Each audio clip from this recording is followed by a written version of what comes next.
Balita naman po sa lalawigan, nakapagtala po ang PHIVOLCS ng pinakamataas na level ng sulfur dioxide sa Bulkang Mayon sa loob po yan ng higit 2 dekada. Ayon po sa PHIVOLCS, nasa higit 13,000 tonelada ng sulfur dioxide ang ibinuga ng Mayon itong Sabado. Mas mababa lamang daw po yan ng kaunti sa ibinugang sulfur dioxide ng Mayon nang nagkaroon ito ng explosive o malakas na pagsabog noong taong 2006. Ayon pa sa ahensya, posibleng senyales ito ng pagbabago sa aktibidad ng bulkan at maaaring magdulot pa ng mas malakas na pagsabog.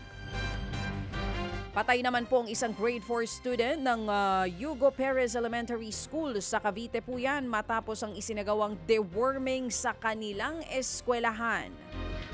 Wala pang pinal na kumpirmasyon kung may direktang kaugnayan ng mismong deworming activity sa pagkakasawi ng bata. Pero ayon sa Department of Education o DepEd, nakikipag-ugnayan na po sila sa pamilya ng nasawing bata. Handa rin daw ang DepEd at pamunuan ng eskwelahan na magbigay po ng lahat ng kinakailangang suporta sa pamilya ng estudyante. Hiniling naman po ng pamilya ng bata sa NBI na isailalim sa otopsiya ang labi nito para matukoy ang tunay na sanhi ng pagkamatay nito. Nagtulong-tulong naman po ang ilang magkakaanak para itawid sa ilog ang kabaong ng isang yumao na inilibing po sa Puerto Princesa City sa Palawan.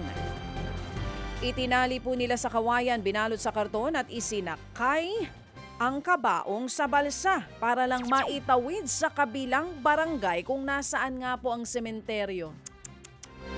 Dagdag pahirap po sa kanila ang masamang panahon at mataas na tubig sa ilog dahil nga sa patuloy na pag-ulan.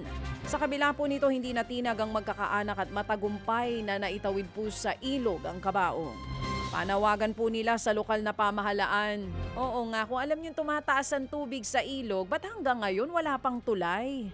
Ang panawagan po ng mga residente maglagay ng tulay para mabawasan ang kanilang hirap sa pagtawid patungo po sa bayan.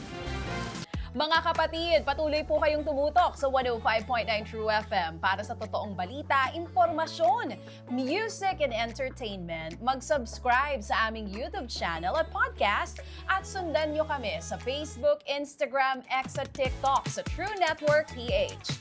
Bisitahin din po ang aming official website, truefm.ph. At panoorin din kami sa True TV Signal, Channel 19. Kami po ang 105.9 True FM. Laging true sa'yo, kapatid.